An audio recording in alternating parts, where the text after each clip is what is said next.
that's the time just in case. Awesome. Laz, how you doing, my brother? Good. How you doing? Doing good, man. It's good to have you here. We were planning this for a little bit. Yeah. Took a little bit of time because we had to move. That's on our fault. We had to move the studio and all that stuff like I was telling you before. But it's good to have you, man. Thanks. So the way that I usually do this is I like to start with how you got into martial arts. It could be whatever martial arts and what led you into jiu-jitsu. No problem. That's kind of easy. Well, easy, but also a long story, right? Like, yeah, good. So great. my father left when I was like 4 or 5 years old. Okay. The only thing he left behind was like Bruce Lee movies.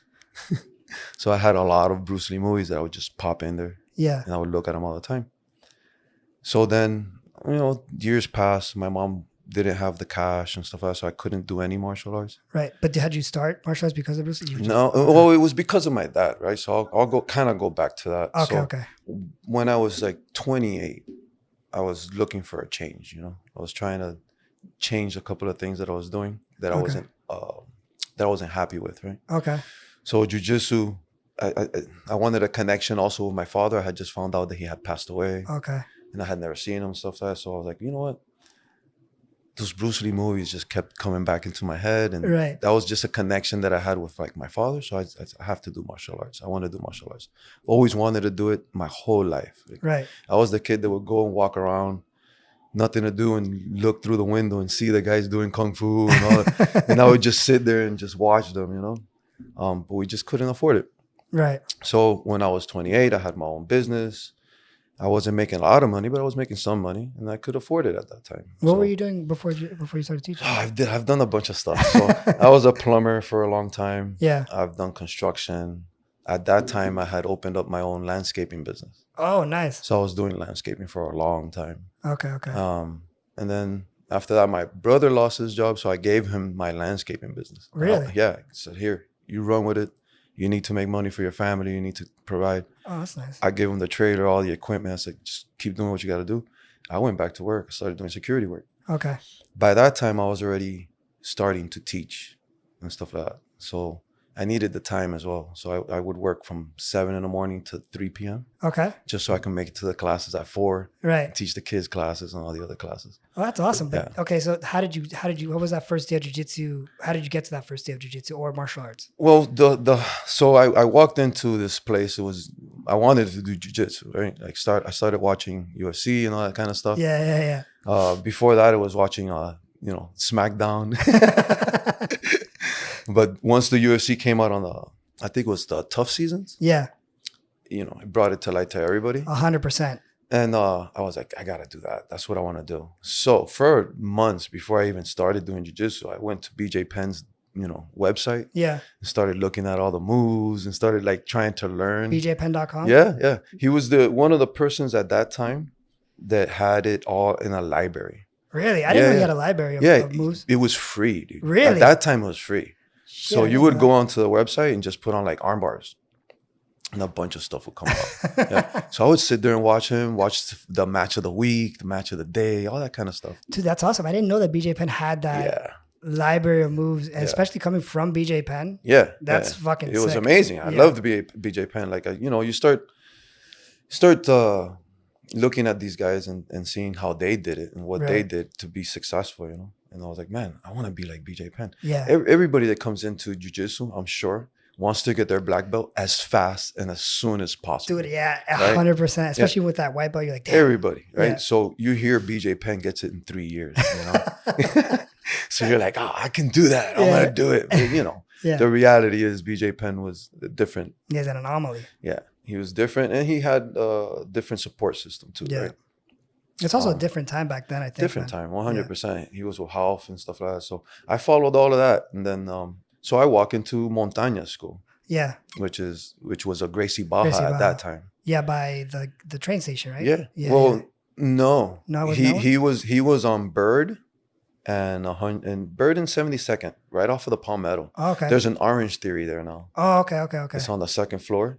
Oh, yeah. Yeah, it's a little Orange Theory. It used to be a martial arts school, and he had a little room in the back of that martial arts school. It was a Budokai place, something like that.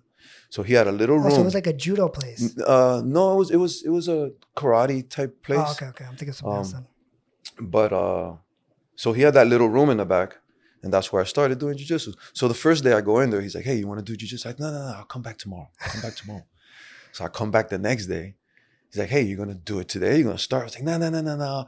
I didn't bring my uniform. I didn't bring anything, you know. I lied, you know. What was it like, the anticipation? It was the anticipation, and you know, those boys that were there at that time were not easy, you know. So it was a bit intimidating. Yeah, too, right? I can imagine.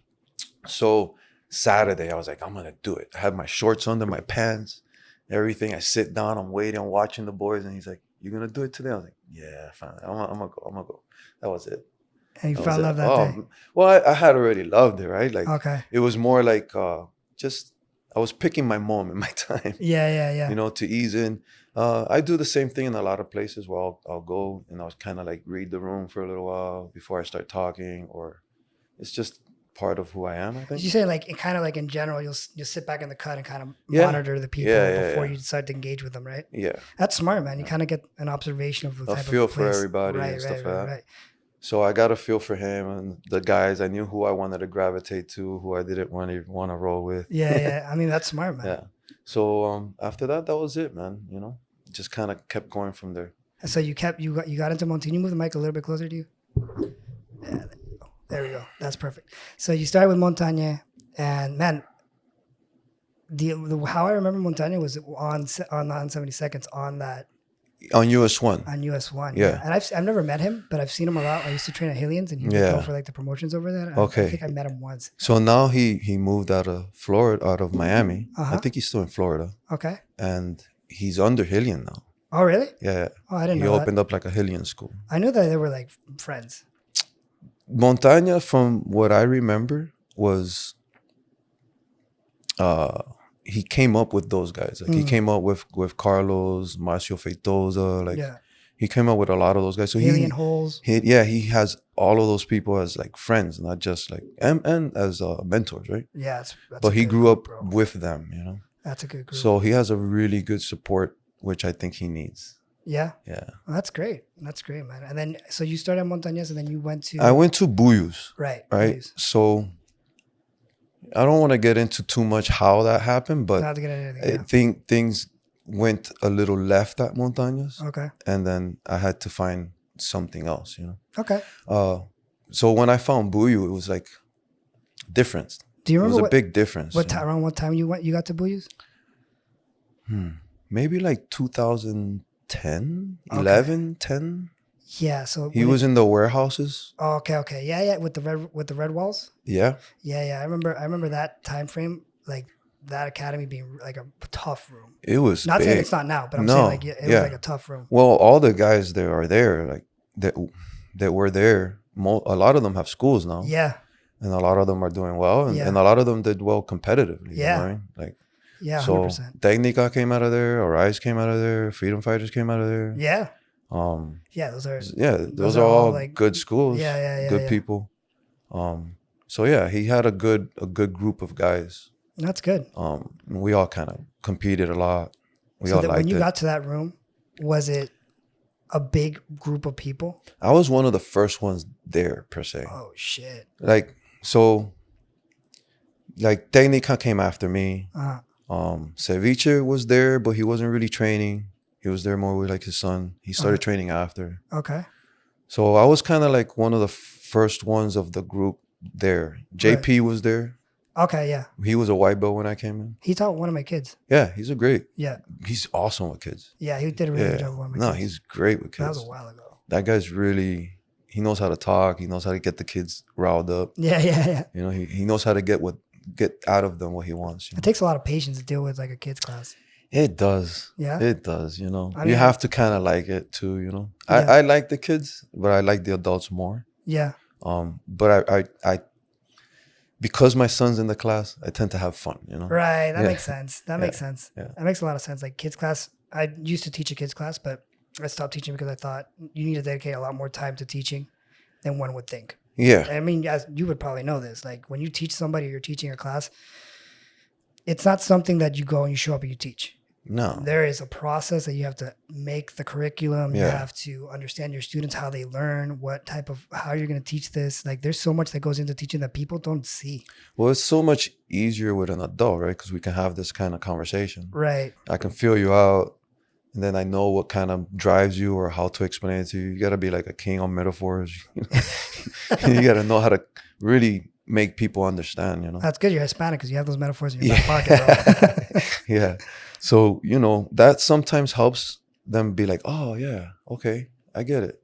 And you have to understand how they learn, right? Kids sometimes aren't, no, you know, want to play. They want to play, they want to mess around, they want to have fun, you know? You got to kind of make games for them. Well, that's why I switched my class per se. So my kids' class is like a 2-hour class. Really? Yeah, but it's not a 2-hour class, right? So I'll explain. Yeah, the first half hour, they get to play. For 1 hour, it's my time. Okay. On my time, they don't mess around because I give them that time for play. That's a good idea, man. And then the last half hour, they get to kind of play as well. That's a good idea. That's really smart. They get it in, dude. When I say, hey, it's my time, it's my turn, they understand that because it's not I take away their play time. Yeah. So at the end, you get their attention span too for like that, because holding kids' attention span for any time frame is very difficult, especially nowadays. So if you give them that hour to play in the beginning, it's kind of, they look forward to it. Yeah. And they want to go. It's not like a task, like a chore. No. Then you kind of earn them into it. Yeah. And then you can get their full attention for them to learn whatever it is that you're teaching. So that's awesome. That's a great idea. Yeah, no, it's been working out now. Yeah. For sure. I think we're having more fun too, you know? Yeah. So, but yeah, you know, you got to have them for 30, 40 minutes. And then you know that the next 30, 40 minutes of that hour, it's got to be either fun. So you got to have them playing games, doing different drills, things that are challenging. They're still going to learn jiu-jitsu, but fun. Yeah. And then give them their time. Yeah. You know, some of them have a hard time in class. You know what I mean? Like, man, imagine when you had a hard time coming home and you're like, man, today they effed me up. You know, you know what I mean? Like, I got smashed. Kids feel the same, you know? But you give them that half hour at the end of class to play. It kind of like, it helps them reboot and kind of put it at the back of their head. And it makes them say, you know what? I want to come back tomorrow. Right. Versus leaving miserable and being like, I don't know if I want to come back tomorrow. So you get it from like the beginning and the end point of that class is like they come in, they have fun, they play, they kind of have that freedom, which a lot of kids, you know, they do need that. Yeah. Even if they come from a great household, but man, it's school. Yeah. Homework. Yeah. Then you have chores at your house, right? And then that's dude, that's more than 8 hours of your day. Yep. So they have a place that they can go, be free, play, and then learn jiu-jitsu in a playful way. And then they have more free time. It's kind of like an escape or an outlet. For sure. Beyond the technique that you're teaching. Yeah. You know what I mean? And I work them hard, man. On Tuesdays and Thursdays, them boys are doing calisthenics up and down the mats almost the whole hour, you know? Like I work them very hard. So they deserve it. They deserve it. They really do earn it, you know? That's great, man. And I get what I want from them, you know? So that's it great. Works out. It's great that you have. So we were talking about the adults for a little bit there. I'm interested, and I ask all instructors about this, is like how they view teaching a class and how they break down their curriculum, and what is your point of view on how jiu-jitsu should be taught, or grappling? Well, so we do that differently as well. Okay. So our adults class is an hour and a half. That's good. I think that's a good It's a good time for sure. We don't have 2 classes now. We used to have 2 classes. You like teens and adults? No, we used to have like 2 adults classes back to back. Yeah. One at 6:30, then 7:30. Okay. The 7:30 always was diluted. It was just 3-4 guys there, you know. Okay. So I decided with the team, right? I don't make these decisions on my own. I talk to my team first. I talk to the students first. Hey, what do you guys think about this? Yeah. Like, yeah, I think it's awesome. Which is great. Yeah. So we do an hour and a half. First half hour, I do all the boring stuff. What's the boring stuff? Well, so what do I mean? I like it, right? To me, it's the fun stuff. But in the beginning, the self-defense stuff. Oh, but that's important, man. It's super important, right? Yeah. But I do a self-defense class. Nobody shows up.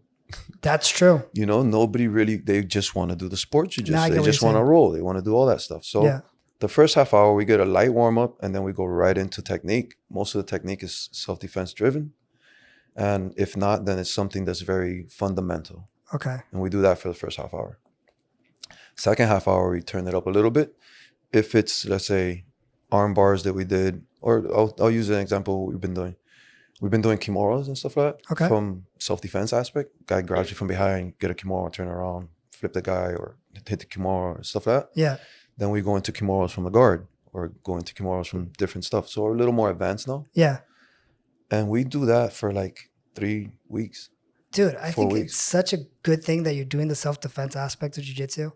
Because, I mean, I probably don't know this, but I started with the Valentes. Okay. And that's self-defense. Yeah, 100%. And I started there, and I left because I've moved a lot around in Miami. So I left there and went to another school. But I'll always remember those initial techniques that they taught of self-defense. Yeah. And I think it's important for people to learn that aspect of jiu-jitsu because there's certain things that apply in the sport that you can do in the sport jiu-jitsu that you can't really do in real life. No. You know what I mean? It doesn't apply. No. Like, for example, the guard, the close guard. Like in close guard, the self-defense ways, you wrap one arm, you wrap the head. Yeah. You can tell me if I'm wrong on this, but you wrap the arm, you wrap the head, right? To keep from getting hit. Tight, yeah. But in sport jiu-jitsu, you're opening up that guard, you're putting in the lassos and all stuff. Yeah, it's different. It's definitely a different monster. I think the jiu-jitsu's been divided into a few. Jiu-jitsu's one culture, and then you have subcultures. I like that. You have the no gi, right? Guys that don't want to do gi. Yeah. You have the sport. Uh-huh. And then you have the self-defense. Yeah. Right? And you can even throw MMA guys in there sometimes. Right? They do jiu-jitsu too. Yeah, right? I get it. They're kind of like they don't vibe. They don't vibe with the gi either. Yeah. Right? And they're not totally into the whole no gi vibe either. They just want to know jiu-jitsu further or MMA. Right.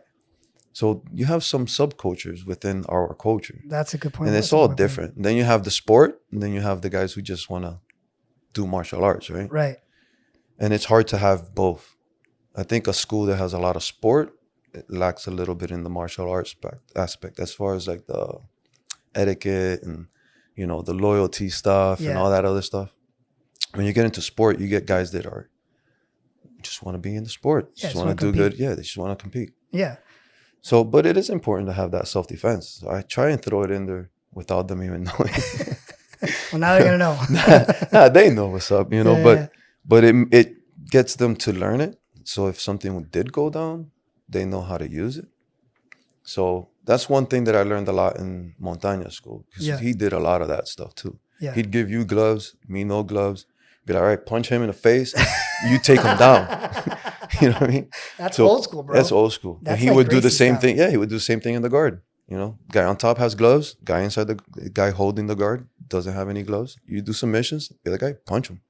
Dude, that's such a good point that you brought up about those subcultures because you kind of have to make, and you tell me if I'm wrong on this, but I think you have to kind of make a decision of what you want to have in your like. Do you think you can have all that together, all those subcultures, or do you think you need to make a decision? I think you can in a way, but you need other people.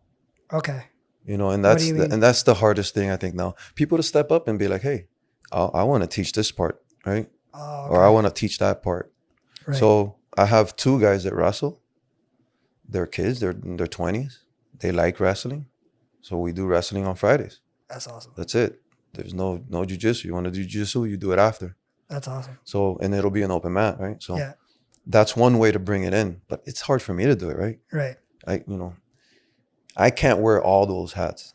I can wear most of them. Yeah. But I can't wear all of them. At least you have, to have the academy, you have a general understanding, at least a fundamental understanding of everything that's going on in your academy. Yeah, 100%. You have to. Right. You have to be there. You're that guy. Yeah. If you're not there, sometimes the guys don't want to go and train either. Yeah, right? Yeah. Say, hey, guys, I can't make it today. And then you're like, man, you look at the picture and you're like, there's only 4 guys. Like, what happened, you know? So if I don't show up, I know that they don't show up all the time. Yeah. But you gotta be able to build other guys up. Mm-hmm. Excuse me. No, you're good. So that the people want to train from them too. Mm-hmm. You know what I mean? Buiu never had a Fridays fundamentals class until I decided to ask him for permission to teach a Fridays fundamentals class. So you started that class? It's still going today. It's still going today. Yeah.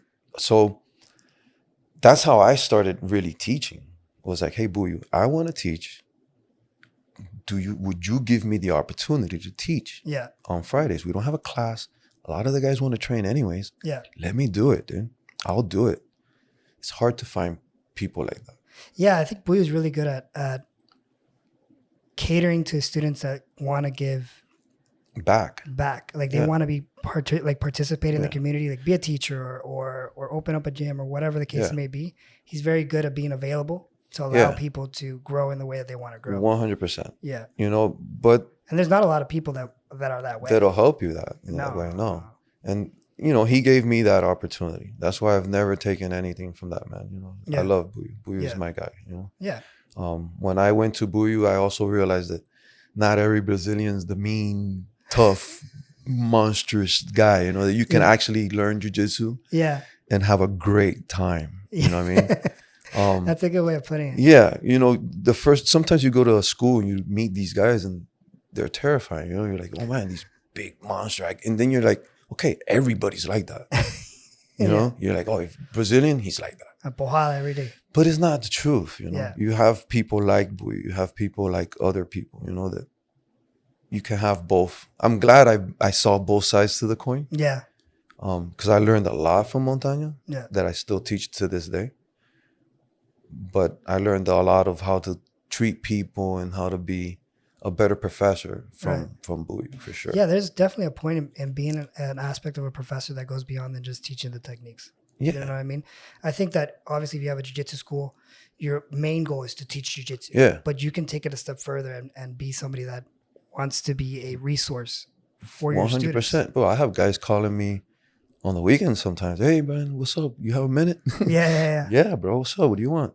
Yeah, that's great. You know, I think let's that's talk. Great. You know, because it extends outside the gym sometimes. Mm-hmm. I know it. I needed it.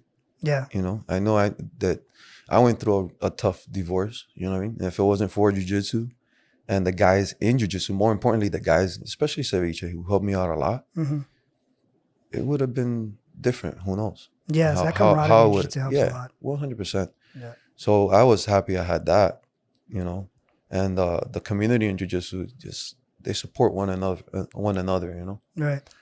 You do have sometimes that people that leave certain gyms under different terms and stuff like that. But I think that happens everywhere, you know. Yeah. You can't make everybody happy. I mean, I think that jiu-jitsu is one thing, right? But the way that you view or we view jiu-jitsu martial arts is going to be very different for every person. Yeah. And the way that we relay jiu-jitsu and what jiu-jitsu does for us and how we relay technique is going to be different from person to person. So like having that like scarcity mentality, so it's my way, or you got to allow your gym to be like flexible. And this is my opinion. Yeah. I don't have a gym. I could be full of shit right now, but this is just my opinion. Like you have to be like, allow it to mold around the personality that you have and people that will be attracted. Your tribe will come. Yeah, 100%. Your vibe attracts your tribe, per se. Right? Exactly. That's a good way of putting it. Yeah. So did you just come up with that? No. You should have said yes. I would have been like, God damn, this guy. The metaphor. But it's true though. Yeah. You know what I mean? Like if I went to the gym and I was just mashing everybody up, everybody I rolled with, just giving them hell. Yeah. They would do the same thing to every person that walked into that door. Right. I would have less students, you know, because those gyms attract a certain kind of person, right? Mm-hmm. So if you want to attract more people, I think you have to have that flexibility of being able to teach everybody, not just the tough guys. You know? Yeah. So we have a group of tough guys, but they always come together. But even them, they understand how I like for them to represent my school. Right. And if they don't, I'll pull their ears. I'll be like, hey, I ain't like that. Literally and figuratively. Yeah. I'll be like, I didn't like that. You know, that's not the way that I would do it. Yeah. You can do it that way, but you're going to lose a friend or you're going to lose a training partner. Or you're going to lose a student. And we can't afford that. We got to build the community. Right. So I think we get a good group of guys that build the white belts when we come in. That's important, man. And help versus like, look at them like, oh, fresh meat. That's important, man, to have that like that sense of the lower belts kind of have that understanding that these people are your training partners. Yeah. You know what I mean? Well, I always tell them, don't break your toys. You know what I mean? Like, you don't want to break your toys. They won't come back. You won't have nobody to play with, man. Like, so you gotta let them know. You know what I mean? We've had guys come in. Those guys don't come back. Yeah. They don't come back. And jiu-jitsu is already hard to. If they don't fit in, they won't come back. Like I think that even if you have an amazing school with a great community, jiu-jitsu is hard by itself, bro. Yeah. You know what I mean? On its own. You can ease people into it, which is a great way of doing it. But even then, man, there's a point that you're gonna meet the hard space. No, for sure. And you're gonna have to There's a moment for that. Yeah. But exactly. I think it comes later though. It doesn't have to come the first day. Exactly. Yeah. That's what I was getting at. Some guys want it the first day. And you see him, you'll be like, okay, this guy, he's gonna get it. Because I know he can take it, right? Yeah. But some guys you're like, no, let's wait a week or two. Yeah. Let's keep doing this, let's keep learning more, let's get you more built up. But so that's a good thing why I teach the way I teach, right? Because let's say if we're doing arm bars for a whole month, a guy came in the whole month, he knows how to do 7-8 arm bars now. Like he's really good. He can be okay at arm bars. You know what I mean? So he can already have a game within the month versus learning an arm bar today, an Americano tomorrow, and then a sweep the next day, and then, a back take here, and then a pass there, and then you're kind of like going all around everywhere. If you're gonna teach it, like drill techniques, I don't think you can do a day of technique. You have to like teach a system. Of that technique, which is the way exactly. I've actually done classes with you. A while ago when you were teaching the midday class of Buiu, and I remember that's how you taught. I like to build. I start small. Yeah. Not too much details and stuff. It's just small, easy. Yeah. You get that. Okay. I start adding more details, and you're like, oh shit. There's more to this one move. I don't want to stop here. Yeah, and then I can add more. Which is funny because I have two guys that came on the podcast that were your students, and they all taught me to say the same thing about you when it comes to teaching. It's like, he's a small guy, and he gives us a small guy jiu-jitsu that's like, and they were bigger guys, and then he gives us a small guy jiu-jitsu, and then now people don't expect me to have this small guy game, and all of a sudden I just pull it out. Yeah, well, that's a good thing, right? Because going back to like my beginning days in Gracie Baja, those guys were all big. They're all huge, right? So I learned a lot of pressure and how to apply pressure and how to put pressure from those guys. But I wasn't learning little man jiu-jitsu. I was learning big man jiu-jitsu, So when you started, you were learning, for people that don't know, like big style jiu-jitsu, if you agree on this, it's like kind of like pressure passing, dominant, top game. Yeah. That's the style for top guys. Yeah. So there was a point that you were learning that, but you developed, to my understanding, your smaller guy jiu-jitsu at some point. So what I do is I don't like instructionals, right? I don't like them. Dude, I get that 100%. So what I like to do is watch the fights, right? Because that guy's gonna do in the match what he's gonna try and sell you in an instructional. You can get it all for free just watching the guy's matches. 100%. So I studied fights, man. Yeah. I like watching fights. I like seeing things. I like seeing what they did, how they did it in a fight, not in an instructional. Right. And I feel like I get more. I think more out of it. I agree with you because I can't do the instructional. Like I bought instructionals. I've fallen in that trap, and I bought these 8 hours instructionals. Dude, that are like. I'll tell you a story about an instructional I bought. So, go ahead. Elio Soneca. Okay. Badass. Yeah. I love this guy. Right. Small. Right. Gracie Baja guy.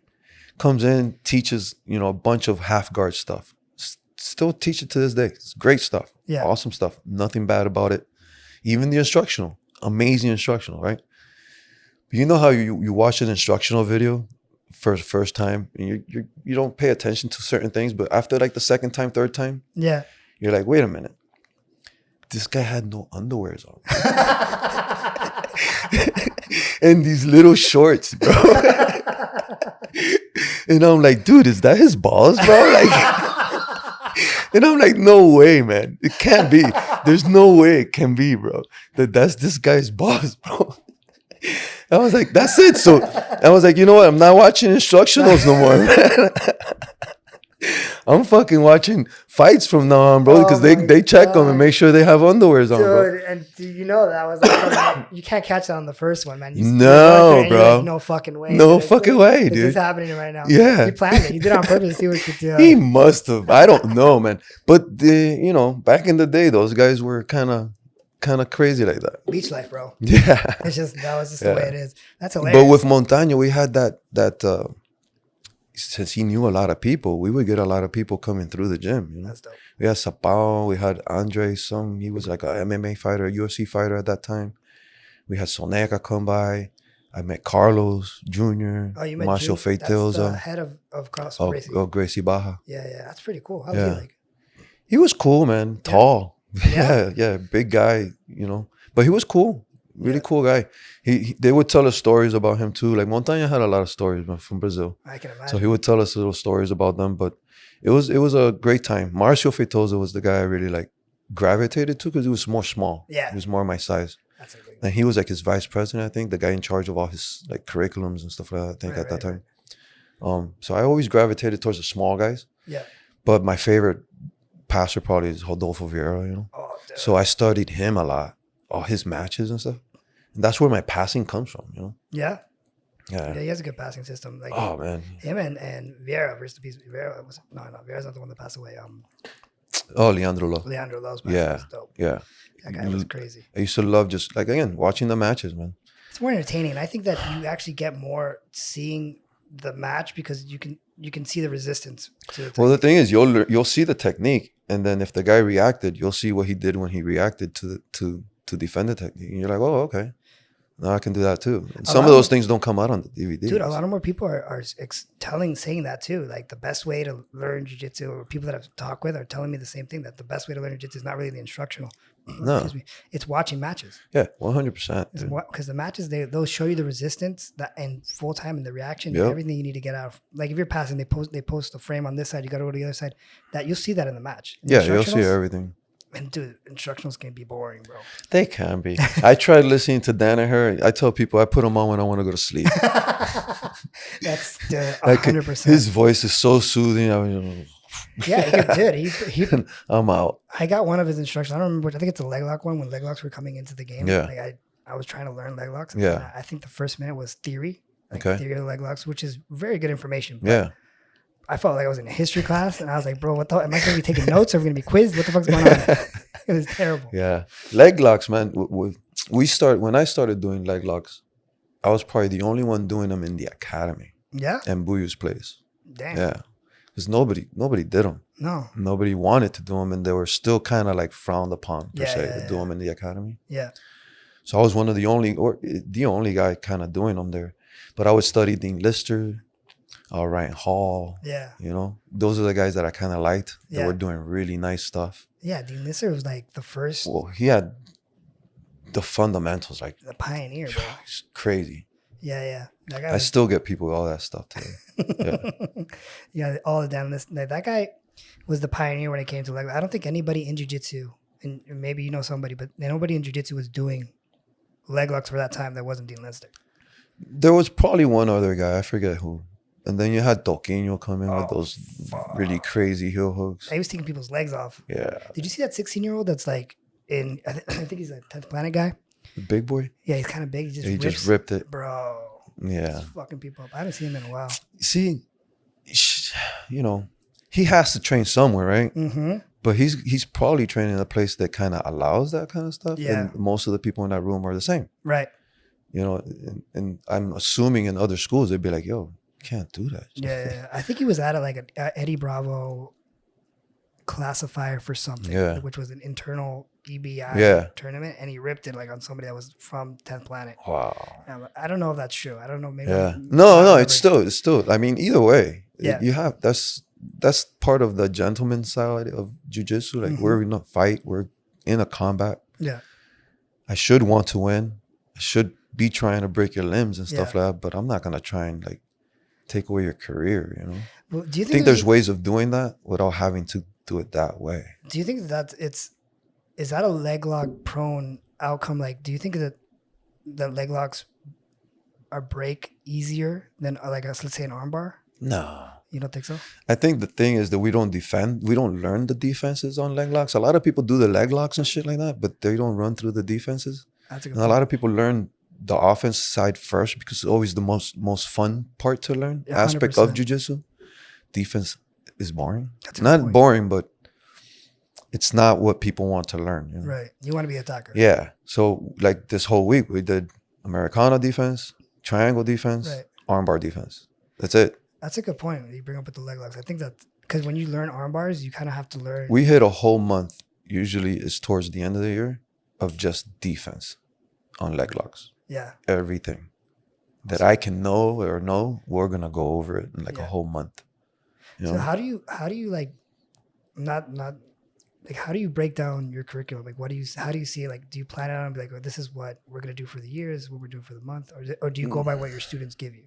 I've been doing it for a while. So I read the room and I see what the guys are doing, what they're doing wrong, and what we need to work on as a group. Yeah. And then I'll build it around there. And then I'll go back to like our regular curriculums, you know? Oh, okay. So I'll typically start with like guard, and then I'll start with half guard, and then it just will keep moving along throughout the whole year. Right. But it's hard to get everything in 1 year. Yeah. So the next year probably won't see the same things. And if you see the same things, it's going to be a variation of. Yeah. So if by the second, third time you see the same move I taught, it's not the same. Yeah. It's still a variant it evolves. of. Yeah, it evolves. But that's the way I kind of run it. If I have if I come in to teach a fundamental move, but the guys who showed up are all purple belts, you know, then we'll do something different. Right. That makes sense. Yeah. You kind of have to be adjustable in the sense that, you know, maybe you have a plan, but you got to be able to adjust it on the fly depending on the class. Yeah. And if it's me and 2 guys, I always tell them, hey, what do you want to learn today, bro? Like, it's a private. Yeah. Let's take it. What do you feel like you need to learn on? And you know those guys are like, please let me be. Yeah. And if not, then I'll be like, well, look, you know, I tell people I have like slight photo memory. Okay. So if me and you roll, or let's say I'm watching you roll. Yeah, I've rolled with you before. Yeah. The next time I can kind of remember, or I can go back and be like, is that mine? Is that one? It ain't me. Oh, shit. That's right. We'll edit that out. It's all good. Turn that off. Make sure it's right.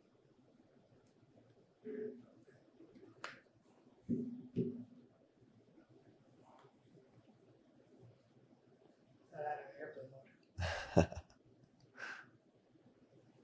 So let's put an airplane mode. Let's keep going. All right, so we were on, you kind of photograph from memory. Yeah, and I, you know, kind of remember what the guy's doing.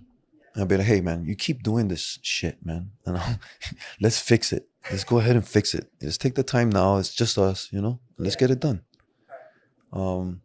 We had our last kid that did our tournament, and that's one of the reasons why we're doing armbar defenses now. Okay. Right? He got caught on armbar and stuff like that. And I was like, you know what? Let's do it as a team. Because if you're having a problem with it, then probably somebody else is having a problem too. Yeah. So let's build it. You get to learn it. You're a competitor. Next time you're going to be better at it.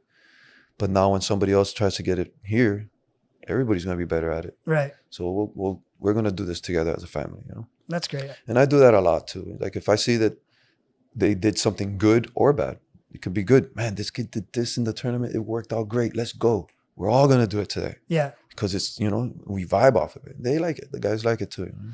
I think that's good. Now thinking about what you just said, I remember rolling with you and it was a horrific experience. Because I think it was like, I didn't expect you to put so much pressure. And there was a lot of fucking pressure. I thought it was going to be more like what you are. You're very mobile. But it was like, in that specific role, I think you decided to like pressure. Be heavy. And I was like, how the fuck is this even possible with this way? Like, I didn't even know. I get that a lot. I got guys that are like 2+, you know, 300 pounds. I got one guy that's big. Yeah. And, you know, I tell them, man, we can have fun, or I can just put it on you. But you're not going to learn, right? Because I think it's a partnership. Yeah. Like when me and you are training, it's a partnership. Mm-hmm. So I tell them in the beginning, if you come in here with the higher belts, and I'm not saying this was ever the case between me and you, I just probably wanted to prove a point.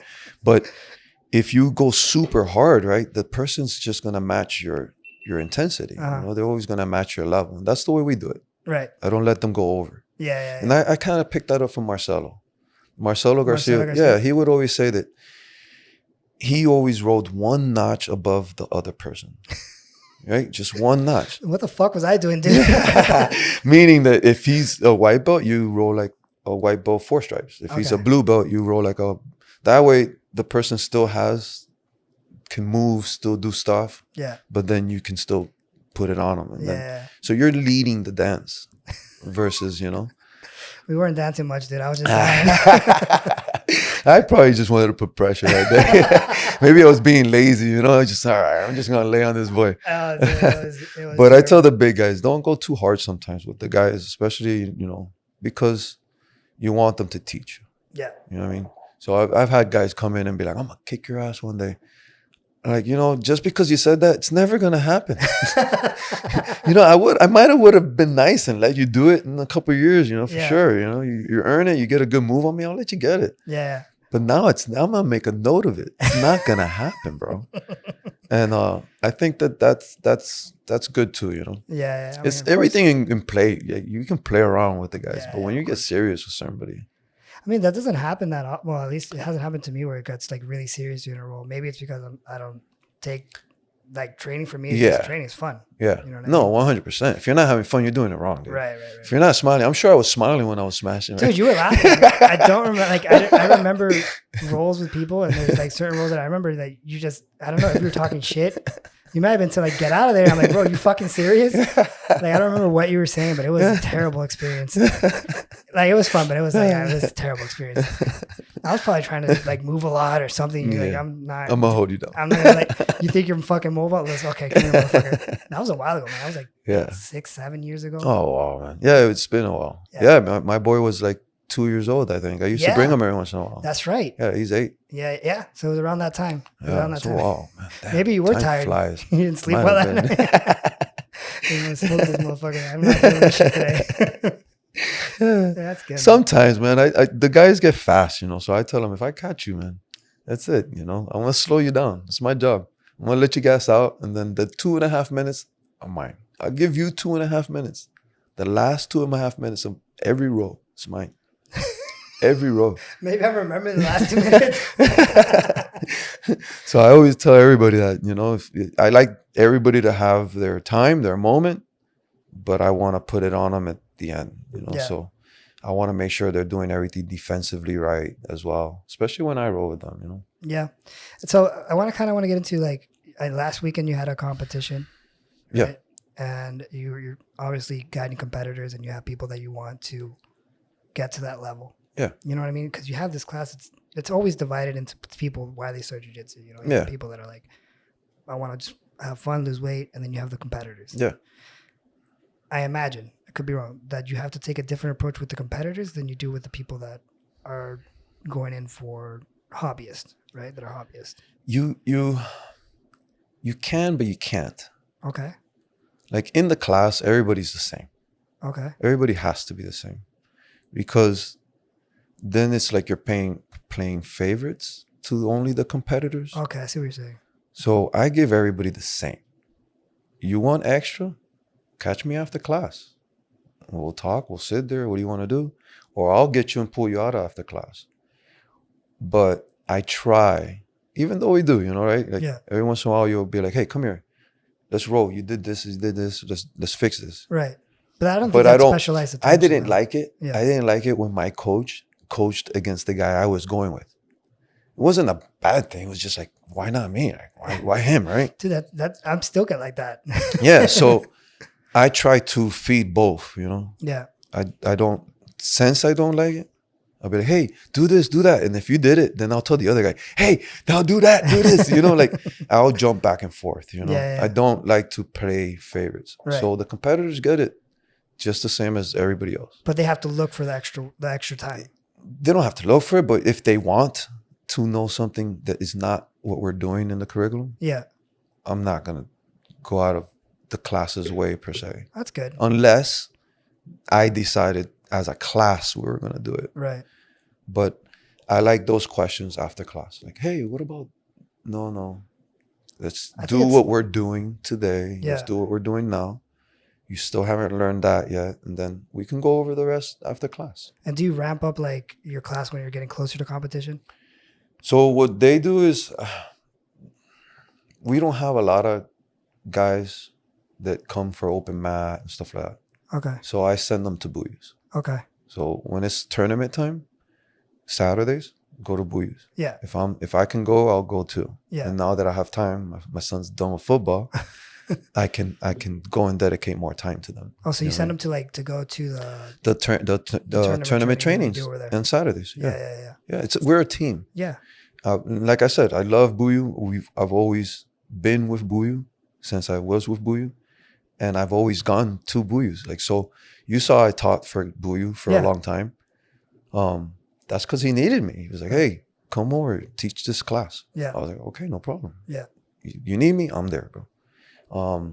So we do everything together. And That's I great, like man. it like that, because if not, then when the guys are competing, they won't know that they're part of the team. Right. We still compete under Carlson Gracie. Right. We still compete always under my professor's lineage, Yeah. So you have to know those people. I mean, I think it's great that you guys have that relationship, and then Buiu has a relationship with the other schools that he has affiliated with them, because it allows for access to your professor, but also allows for that large group of people that they have that compete. Yeah. You have access 100%. to that, and they can go over there, they can train. 100%. That's great. Well, so Technica's not with Buiu. Arise is not with Buiu. Freedom Fighters, I think, is still kind of there. Yeah. With Buiu. But within we have John Way, we have Carson, we have me, we have Elemental, which is my black belt. We're all understood. Oh, really? Yeah. Oh, cool. Yeah. We all have the same family, We can bounce from gym to gym. So my guys don't typically pay at Buiu's place. Yeah. Like, they go in, they sign the waiver, go ahead and do your thing. Yeah, it's part of the benefit, yeah, right? It's part of the benefit that we can kind of cross-train with each other and stuff like that. That's great. So if I'm out of town or if I'm on a vacation, guys, if you want, go train at Buiu's. They'll welcome you there. You'll have fun. Everything will be Good great. Instructors. Yeah, Pete over there is doing a great job. Peter's awesome, dude. Yeah. Peter's been great. I've known Peter since he started. Yeah? Yeah, that guy's awesome. Yeah. I seen Peter go up through all his ranks, everybody. Yeah, guys, that's another guy that fucks me up, and it's like miserable. Like, he's big too, dude. though. He's big, but you know what? The thing is that when I roll with him, it's never like he's trying to be like mean. Yeah. But it's always, I don't know how I end up like in a bad spot, and then it's just like a terrible spot. Yeah. You know what I mean? He's always been like a nice roll. Yeah. It's fun. He keeps it fun, but it's like I feel like I have nothing. I have nothing to offer. I'm not saying much because I'm not like a competitor or anything like that. Yeah, you know what I mean? But dude, it's always like what am I doing? It's always like when you go with people like that mess you up that way, that you're doing your best, and it may make it seem easy when you're rolling with somebody, and what probably doesn't happen or hasn't happened to you in a while, when you're rolling with somebody and that motherfucker starts talking to somebody else. Oh yeah. And you're doing your best, and you're like, fuck it, what the fuck? I've gone on my phone and shit. It's video, hey. Yeah, dude. While I'm rolling with the guys, They always love that shit. Next level, dude. The other day I moved one guy to the camera. I was like, we gotta adjust this, man. I can't see myself. All right, come on, let's go. He's like, what are you doing, bro? And you're like, the heavy breathing. Yeah. It's crazy, dude. Breathing is a technique too. It's a skill. You gotta learn it. It doesn't come, I think it was you that told me when we were doing a class that I've kept in my head for a very long time, that there's a time to put the knee on belly. Yeah. That it's when they're exhaling or when they're inhaling, and then you put the knee on belly so that they can't. Well, you can put pressure. You can put your knee whenever you want. Right. But try and time his breathing, and then apply pressure when he breathes out. Right. And then you can kind of keep the space you're acquiring. Right. In their stomach. It was you then. Maybe because I've thought about those things. Well, I'm not going to take a whole credit. You should probably take credit. Yeah, man, of course, dude. But yeah, it's definitely something that I do and have talked about in the past. Yeah, but I haven't heard a lot of people say that. No, but I also think that the knee on belly is also a tool. Okay. Like, I won't put it on your stomach if I'm in head and arm. Okay. I mean, sorry, if I'm in doorstop. Or if I'm like grabbing your pants and stuff, I'd rather go and put it on when I'm trying to progress to attack. Like get them out? Yeah. Or even attack from the side with the knee on belly. Armbar, kimuras, stuff like that. Because to me, it's what stops the knee from coming inside. Yeah. A lot of times you go head and arm, and then the guy hip escapes, put that knee inside all the time. Yeah. Right? Head and arm, and then boom, knee goes inside. Right. Like shit. Yeah, that's a good point. Right? So if I go head and arm, as my arm's going for your underhook, my knee is going to knee on belly. I'm not even going to give you a chance to put that knee inside. So that's now how I've evolved with my knee on belly, right? It's like, I just remember it might have started as raw as that, but now it's more like, you know what? It's smarter if I move my arm this way to put my knee there. Because now if he tries to hip escape and go inside, I'm already ready. I'm good. How much do you think about when you're like after your rolls? How much do you like think about your rolls afterwards? Man, I'm very aware as it's going on. Really? As it's happening. Even if it's like a very competitive roll? Yeah. Yeah? Yeah.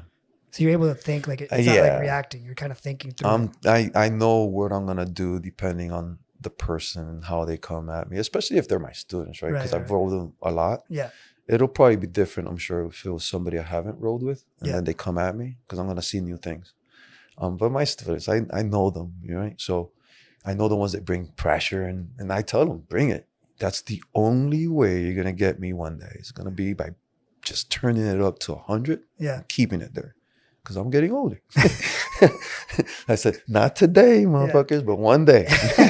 Yeah, but right? Black belts also have those tricks, bro. Yeah, yeah. So I do that. I wait for them to get somewhere, and then I'm like, okay. We got these little tricks in their pockets. I'm good now. They get an underhook, I hold it. I won't give it back to you. I won't. You get a head and under, yeah. If I'm in side control, you put your arm under my arm. You're wizarding it. No, I'm just going to hold the gi. You ain't getting out of there. It's not your arm anymore. I've seen people on top of me and be like, damn, I'm stuck. You know, yo, I'm resting. You ain't progressing. Yeah, the underhook, they're trying to like pull it out. Like, like, damn it. Damn, you don't come out, you know? So I do a lot of little things like that help me now. Black, those you keep accumulating those tricks as you get older either way. Yeah. You know what I mean? I don't think it's that easy. Like, yeah, you're getting older, but you're also learning a lot. You're keeping things in your back pocket. Yep. Like it evolves with you. Jiu-jitsu will we have a saying, right? It's like the devil knows more. Por viejo. Por viejo. Que por diablo. Por diablo. That's so true. It is so true, man. Yeah. With the time, we get smarter. We get a little bit more aware, more keen to the things that we're doing. Yeah. And then we get more efficient as well. Yeah, man. I think that's how jiu-jitsu evolves when it comes to, and that's how jiu-jitsu evolves when it comes to age. You know what I mean? Like, I remember being in my 20s, being able to do get really flexible, invert and all that stuff. But now that I get old, my back hurts after I try to invert for too long, or I'm inverted for too long. Not that I invert every day, you know what I mean? Yeah. But I'd stopped doing it at some point. And now I see myself like, I like being on top of way more than I used to. Yeah. You know what I mean? Because I feel like I control, even in half guard, sometimes I won't even try to pass the half guard. I'll just lock my legs so I can control the hips. And just so I can stay there for a little bit. And then when they open it up and they get this, then I'll move my leg. Yeah. I think it evolves with you. It does. It has to, right? Because we all are getting older. And as we get older, our perspective and everything changes. Yeah. You know what I mean? And then we start putting more value on certain things. You know already what works for you. You already know what's good for you. Right. So you're going to hit those marks. Right. You're not going to do anything else. Right. Like, I love betting bolos. I love all that stuff. But I don't have to use them. Yeah. You know what I mean? And the guys can try them with me and I can get into it and I'll be fine. But I don't have to go that route. I always ask this question. I always get the same answer. It's like, I don't like to say that I have a style or a game, but do you have like a system? I have a system. I have a way I like to play. Yeah. I like half guard. I like sit up guard. Sit. And if you're in my guard, I'm double sleeving. If it's open guard, I'm double sleeving. Dude, that's funny that you say seated, because I think that one of the times that we rolled, you were in seated and you jumped to my back from seated. But I loved it. Yeah. I've always loved it. I have everything in front of me. I have my legs. I have all the lapels. I have all the grips I want. And there's a good system. It's just a really good system. You start with one sleeve. You end up with the other one. You can sweep on both. Like, you can wrestle. You can do all kinds of stuff. Did you like get into the seated guard because of De La Rivas? So I never typically liked the De La Riva. Yeah. For me. I but like De La together, Riva. Right? Yeah, it's the same. Yeah, it's kind of like I get into it more from half guard. I get into it more from the half guard. Yeah. Like when the guys start to try and pass and stuff like that, I can set it up from there. Yeah. And then now I use the De La Riva to create the space to sit, but most of us already start sitting. Right? Like we're already sitting. Yeah. And then one person has to choose either pass or sit too. So, well, seated guard works either way. You can sit, I can still use it, or you can stand and I can still And they'll use give it. you like sometimes they'll place Yeah, it. they'll place it right there. Yeah, okay, it's mine now. Yeah, that's it. So lapel here or sleeve, and you're good to go. You know. Yeah. So I do have certain games. I'll look at someone and be like, okay, I'm gonna play this game with this person because most of the time I can put you into a category. Like you've been doing it for so long, you're gonna be like, okay, this guy's tall and lanky. That guy's super strong. This one's big as hell. Yeah. This guy's like me. He's gonna be. So I can kind of put you into a category and be like, okay, this guy, he's big, double sleeve all day. You know, this guy's like me. I'm gonna have fun. I'm gonna be able to do more of this, different stuff. Double sleeve. That's funny that you say that. Like, No, double sleeve all day. That's the play. Yeah, that's it. Boom. What are you gonna do? I have spiders. I have everything, and then I can let go of that sleeve whenever I want, and then I can keep going. So you have to have good grips. Yeah, I was about to say your grips are probably crazy. My grips, I want to toot my own horn. Toot, motherfucker. But I do have good grips. Sacrifice of some of the fingers, right? Yeah. But you have to, dude. Kind of twisted. Yeah, they're going different ways, dude. You can't point straight anymore. No. Yeah, I do a middle finger going to the left. But, you have to have like really good grips, man. Yeah. If not, gi is not gonna be the thing you like. Yeah, man. I mean, even in the beginning when I started doing jiu-jitsu, no-gi was, it was the fun one. It was the one that you got away with more stuff, Right. The guys didn't have all of those grips to keep you at bay, so you can slither out of things and worm your way out of here and worm you out. And I think that that's really good. And I think that's one of the perspective that people get from it. And they're like, okay, I like no-gi. Yeah. You know what I mean? That's me, dude. I like no-gi. Yeah, but the reality, I think, in my opinion, is that the gi is the best, It's gonna offer the most workout, the most thought, the most like intellectual, like mind. Yeah. Like you're gonna think more. Okay. Because you have to. Right. In no-gi, you can get lost. Like you asked me, do you think in no-gi I get lost a little bit? Because it's so fast, Yeah. That it's a little more fast paced. I have to keep up with the pace. I can't just more reactionary. I can't just stop the guy by grips or just holding him now, Yeah. And if he gets to my side, I have to be careful, right? Because there's not too many ways out without exposing your back. True. With the gi, you can pull here, pull there, grab here, grab there, create an opening. Yeah, with the gi, also like you said, I do gi once a week and I do no gi every other day. Yeah. Right. But that day of gi, my body feels like it got wrecked. Wrecked, yeah. And not that the rolls were particularly harder or anything like that. It's just, or that you rolled more or less. Right. It's just your body feels like, like the pulling and the constant tension. It's the same for me when we do wrestling. Yeah. When I do wrestling, I feel more tired. Or when I do judo with the jiu-jitsu, feel more tired. Judo because it's more things. It's the things that you don't do as often that are gonna kind of wear you out. That makes sense. You know what I mean? That makes sense. I haven't played basketball in a long time. Yeah. I go play basketball today, I'm sure I'm gonna get tired. Yeah, because your body doesn't use those muscles in that way. No, so that's a good way of looking at it, right? You're always gonna use different things, different muscles with gi than no gi. Right. I always tell people gi, and I'm sure I'm gonna get shit for this, but gi is like chess and no gi is like checkers. Oh, dude, you're definitely gonna get shit for that. That's for sure. But I say it's more the fast pace, right? In checkers, you're like da da da da da da. You eat, 8 times, king me. Right. No, but yeah, in no gi you have, gi you have. In chess, you can get closed up. You can get tied up. 2-3 moves, checkmate. Right. Yeah, those grips, they create this. You have a rope around your neck, man. Yeah. You know what I mean? That you have to protect and you can use. Yeah. But having more resources or more elements that you can use to your advantage and also that can be used against you and your disadvantage create kind of more of a thinking. It's slower, but it requires more thought. Yeah, 100%. In my opinion, I think so. I think it creates more thought. I like no-gi because for me it's funner. But I love no-gi. Yeah. I think my no-gi is really good, Yeah. I really, really, really like no-gi. But I never liked it more than gi. Oh, you like gi more than no-gi? I love gi. Yeah. Yeah. I like the fundamentals. I like where it came from. I like the fact that it's, it's very old when you look at it as far as the gi in comparison to no gi. Yeah. There weren't very much samurais out there in Zungas fighting, right? With spats. But, most samurais had a gi under their armor. Yeah. Right? And that's why we wear the white gi. Right. Right? Traditionally. Yeah. And when when the weapons were out, the grips is what they used. Yeah. They had to grab hold. Yeah, 100%. Like that's one of the interesting stuff.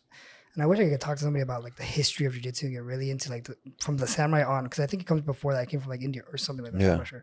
But that one of the interesting aspects that I think about the gi jiu-jitsu is that it came from the samurai, right? And not just the gi aspect, but the application of technique because you're rolling with somebody. If it was those times there was no weapons, without armor on too. Yeah.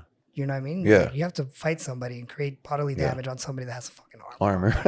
Like that's got to be a motherfucker, dude. Yeah. You know what I mean? And I think that's what makes jiu-jitsu interesting for me in that. I think that's also why they probably got into limb breaking and stuff like that, you know, right? Yeah, 100%. Because those armors still had to bend somewhere. Mm-hmm. That's true. So I think that might have. That's a good point. Yeah, because you can't have them. No, it can't be stiff. It can't be stiff. So you got to swing your sword. So there's certain places where they were weaker, and I'm assuming it probably would have been in the joints. Right. You know? I kind of wonder how they got those chokes in too.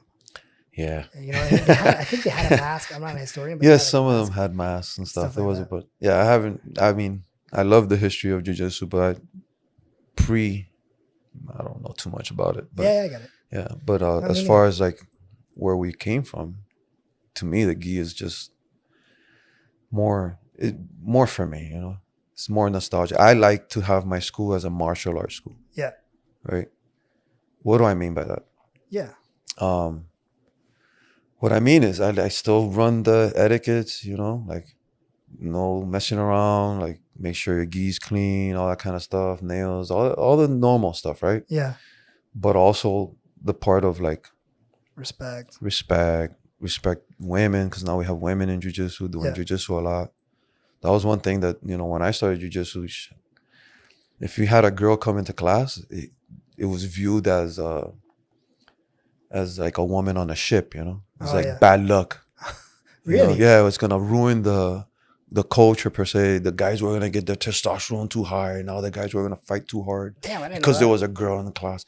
Yeah, that was the mentality, at least where I started. You know what I mean?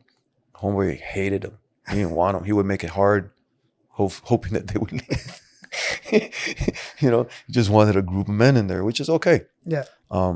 But it's not okay, right? Yeah. Because they deserve to fucking learn too. Of course, man. 100%. If anybody needs it, it's a lot of the women who 100%. Are still mistreated, right? Yeah. And still being. They're the ones that could benefit most from that martial. I'm not saying anything, but like women in jiu-jitsu need the technique more than a strong 250-pound man. You know what I mean? No, 100%, 100%. I think Elio said was one of the ones that said that it's like jiu-jitsu is for the women, the children, the weak. You know what I mean? That's what it's for. It's for those people to be 100%. Able to use the technique against a stronger opponent. The mind over the muscle. Yeah, and then get away and survive. Right? It wasn't kick the guy's ass. Right. Kick the person's ass. That's it's like, a good point. It's not, you're smaller, you know jiu-jitsu, or you're gonna kick my ass. No, I'm gonna survive though. Mm-hmm. I'm gonna have the ability and maybe the chance to, but I'm also gonna have that chance to live tomorrow. That's I'm gonna be able to get away. Such an important point to say that, like, jiu-jitsu is meant to that is a survival skill. It's not. Yes, you can do some just damage with it, of course. But the most important thing that's like the fundamental thing about learning the martial art, jiu-jitsu martial art, is that ability to be able to survive the next day. 100%. The onslaught doesn't matter. Well, I told that to my officers. I said, you want to go home. Right. It's not about you mashing that guy up. Sometimes you might just have to get away. Yeah. And use jiu-jitsu just to get away. Right. You know what I mean? You don't always have to fight. Jiu-jitsu wasn't just to fight. But if you have to fight, you have it. Right. And you can kind of protect yourself and take care of yourself to find the moment to get away. Right. It's not always just to beat the person down. And there's a misconception about that too. Like, always, all the time. Like there's people that teach self-defense to kids, and then like they see jiu-jitsu as a sport jiu-jitsu, and they'll be like, "Oh, but I don't want my daughter to be rolling around the floor with other people when she gets into fights." Like that's not what you're You know, we're teaching like if they get a hand over, you throw them over, Yeah. and then they can get out of there. It's not like, 100%. oh, they don't have to learn a spider guard or whatever. That's not the point. No, especially with the fundamentals. Like, I don't think my kid's been doing jiu-jitsu for 4 years now. No spider guard yet. I think I just taught him last week one sweep from spider guard. Like, we were talking, he did it, and I was like, oh, do this, boom. Yeah. Everything's been fundamental based. Wrestling, self-defense. That's it. Yeah. Very little striking, a couple strikes, but nothing crazy. That's important. Yeah, a couple strikes, nothing crazy, because he needs to know how to strike too. Yeah. And he needs to know what to do when they're striking him. Which is part of the jiu-jitsu martial art too. The striking. Yeah, 100%. Yeah, 100%.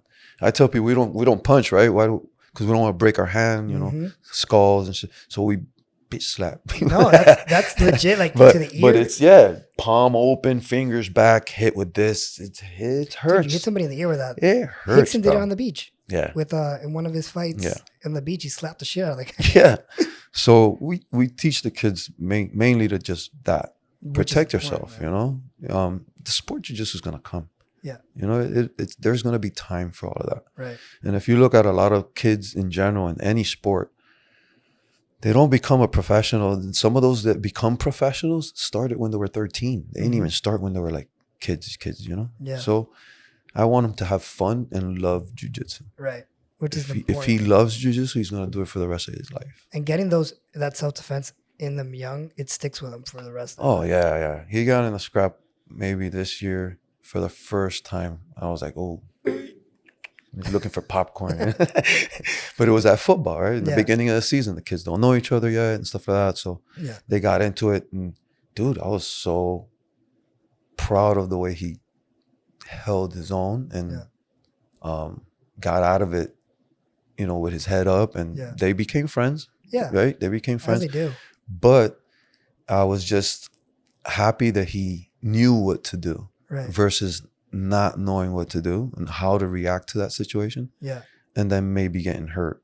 Dude, that I think as a father, that's a very proud moment. Not because they got into a fight, but they came unscathed, you know what I mean? Yeah. My son had an issue this year or last year with a bigger student. Yeah. And he's small, he was a smaller guy and the guy was bigger and he was able to defend himself or at least keep his calm. Yeah. Enough until it was separated or whatever. Now they're cool, whatever. That's kids, you know? It's kids, man. It's happened to me. Yeah. It happened to me. And then it's over. You know what I mean? But it's a proud moment that you know that you made the right decision of like giving them these life skills. Not only that, he's stood up for his friends in school. Wow, like cool. His friend was getting bullied and he was like, hey, what's up? That's like, good. Not him, you know, he's my boy. What are you doing? Da, da, da. So it also gives them confidence to use their voice. You know, a lot of kids don't. And what do we tell? Oye, no le falta respeto. Like, don't talk back to an adult. Don't do this. Well, you know what? Sometimes these kids, you're not there to do it for them. Right. And sometimes these kids have to talk back to an adult with respect. Right. You know what I mean? With respect. But being able to do so, and some of them don't know. They stay shut. Yeah. And then you see these kids that they get mistreated and everything. And then you're like, you don't even know about it. Right. And the kid never voiced it because he thought he was wrong or it was wrong. You know? The ability to say something you have to. That is wrong. Yeah. Is huge, especially for kids. You know what I mean? I don't like that. Don't touch me that way. I didn't like it. You know? Like, I just don't like it. Why are you doing that? You know? Yeah. They should be able to question those things 100%. Versus like, hey, he's an adult. I guess he knows what he's doing. Right. And I think it's important that it's kind of like teaching them how to think, not what to think. You know what I mean? You teach them respect your adults, but also question. Yeah. You can question authority. Yeah. And especially if it makes you feel uncomfortable and you don't like it. 100%. You don't like it. And if someone's doing something to somebody that you like, and it's your friend, or even somebody you don't like, it doesn't matter. You can stand up for them. If it's wrong, 100%. If it's wrong, you can go in there and say, hey, I don't like this. What are you doing? What's going on? Let's get the teacher involved. You know, like find the authorities, find the people that need to help. Yeah. And then that's it. Yeah, man. I think that's important. Well, and I think jiu-jitsu does that. Jiu-jitsu, I think, is the catalyst for self-confidence it's a catalyst for self-confidence because you kind of learn both sides of the spectrum. You know what I mean? You know that there's people out there that will fucking kick your ass, but then at the same time, you know what your capabilities are. 100%. And having that balanced out is kind of like... Well, you get in a fight every day. Yeah. Every day we actually fight with somebody. It's not like you're punching on a bag. Nothing against boxers. I box for a little bit. Yeah. I love Muay Thai. But the bag doesn't hit back. No. Sorry, excuse me. No, and if you don't if you're not sparring every day, which you can't spar every day. You can't spar Muay Thai or anything like that every day. You're gonna get beat up all the time, and you're gonna look like shit. So, but jiu-jitsu you can do every day. Yeah. Even though we have little, things, accidents can happen. Yeah. But they're few and far between. Right.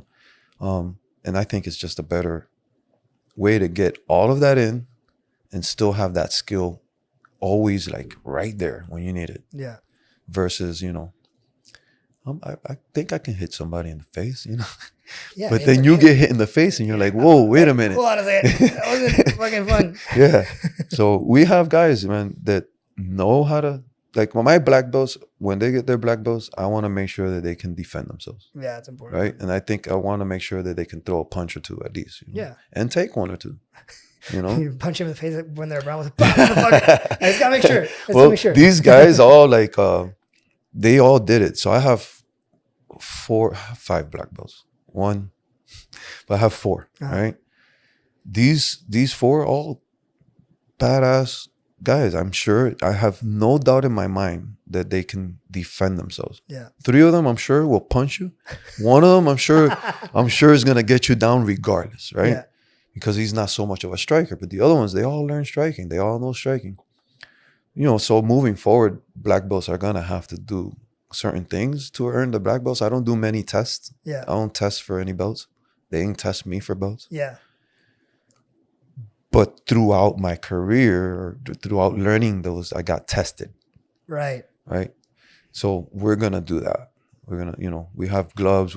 Every once in a while, we do certain things that will ensure at least that you're not scared of someone throwing punches at you and that you can get them down. Yeah. You don't have that surprise element. Dude, I was watching something on Instagram the other day. I think it was Jacare with a purple belt.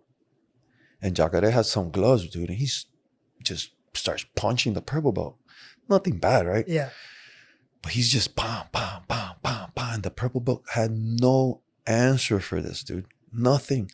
It's also Jacare. Yeah, no, I know it's Jacare, but still, there was all those things that you would do fundamentally that you would know, like legs on the hip, like keep the distance and stuff like that. Homeboy just ended up in a fetal position. I'm like.